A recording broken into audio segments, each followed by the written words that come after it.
நீங்க என்ன பூஜை பண்ணாலும் கடைசியா என்ன பண்ணணும்? விளக்கு காமிக்கணும்.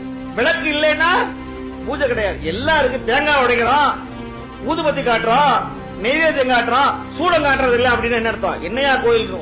ஆவுடையார் கோயில மட்டும்தான் விளக்க காட்டுவாங்க, வெளியே கொண்டு வர மாட்டாங்க. சூடம் காட்டுவாங்க சாமிக்கு, நம்ம கையில கொண்டு வந்து ஒத்துறதுக்கு, கண்ணில் ஒத்திக்கிறதுக்கு காட்ட மாட்டாங்க. ஏன் தெரியுமா? இந்த சுவாமி ஜோதி வடிவா இருக்கிறதுனால ஜோதியை பார்க்கத்தான் முடியுமே தவிர அந்த ஜோதியை நம்மால் கையில தீண்ட முடியாது என்பதற்காக ஆவுடையார் கோயில மட்டும்தான் விளக்கு உள்ளோட சரி சாமிக்கு காட்டுவாங்க, எல்லாம் பண்ணுவாங்க, வெளியே கொண்டு வர மாட்டாங்க, விபூதி மட்டும் தான் கொடுப்பாங்க. இது இதே பாருங்க, நம்முடைய வள்ளல் பெருமான் கோயில்ல வடலூர்ல உள்ள ஜோதியை பார்க்கலாம். அந்த ஜோதிக்கு ஜோதி காட்டுவாங்க, ஆனா வெளியே கொண்டு வர மாட்டாங்க. எல்லாரும் தரிசனம் பண்ணிட்டு போயிடலாம். இப்ப யோசிச்சு பாருங்க, வள்ளல் பெருமான் மணிவாசக பெருமானை குருவாக ஏற்றுக்கொண்டு மணிவாசக பெருமான் எப்படி வாழ்ந்தாரோ அப்படி வாழ்ந்து காட்டியவர் வள்ளல் பெருமான்.